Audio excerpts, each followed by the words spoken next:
music especially is an art who can suspend the normal notion of time. When you are completely involved in something, emotionally involved, probably a very long piece of 20 minutes seems to you like 10 seconds.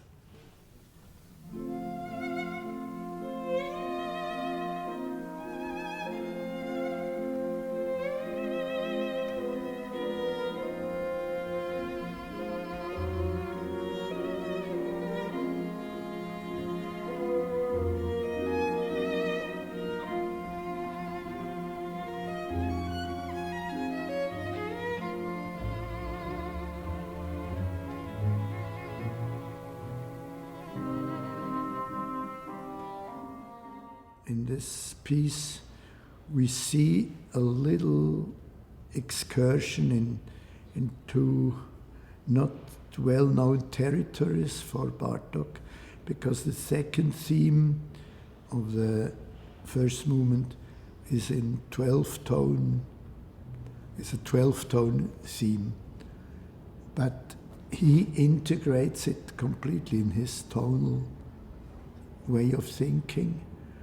But it gives a very chromatic, very colorful touch to the otherwise quite dark and passionate music.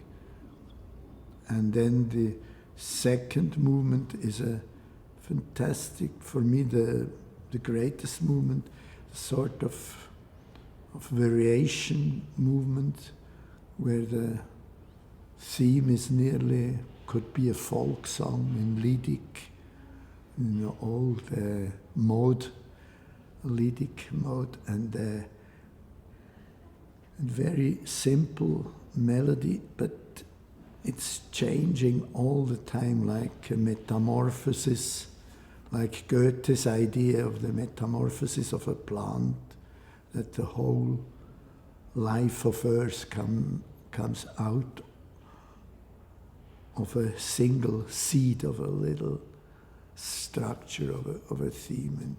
And this is also so wide-ranging expressivity, very serene, very depressive, then quite ironical scherzo movement, and going back to the very peaceful mood of the beginning of the theme. And the last movement, which is also very unusual in normal classical concert form, is exactly built on the same material as the first movement, but treated very differently in 3-4 fast bars.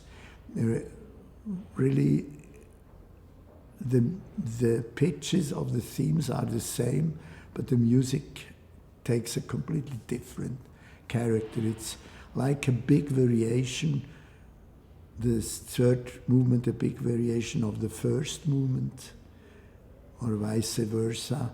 And the middle movement, the slow movement itself, is a variation of its own material.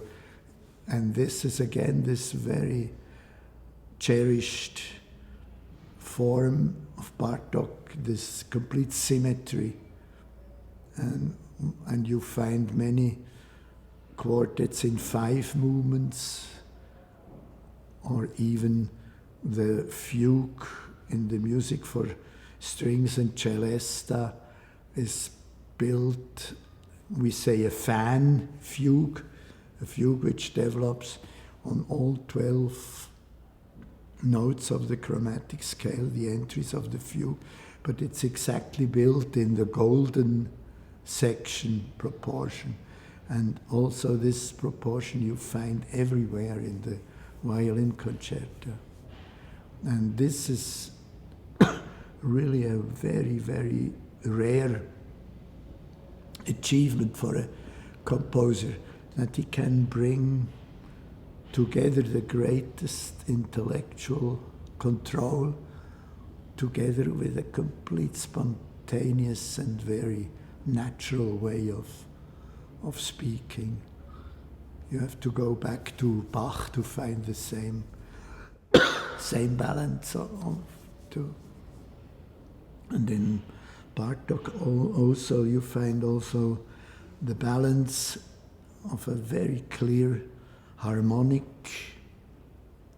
organization, tonal harmonic organization, together with a very, very far away pushed polyphonic art. It's also very close to Bach. If you want, you could also find parallels in the latest Beethoven quartets.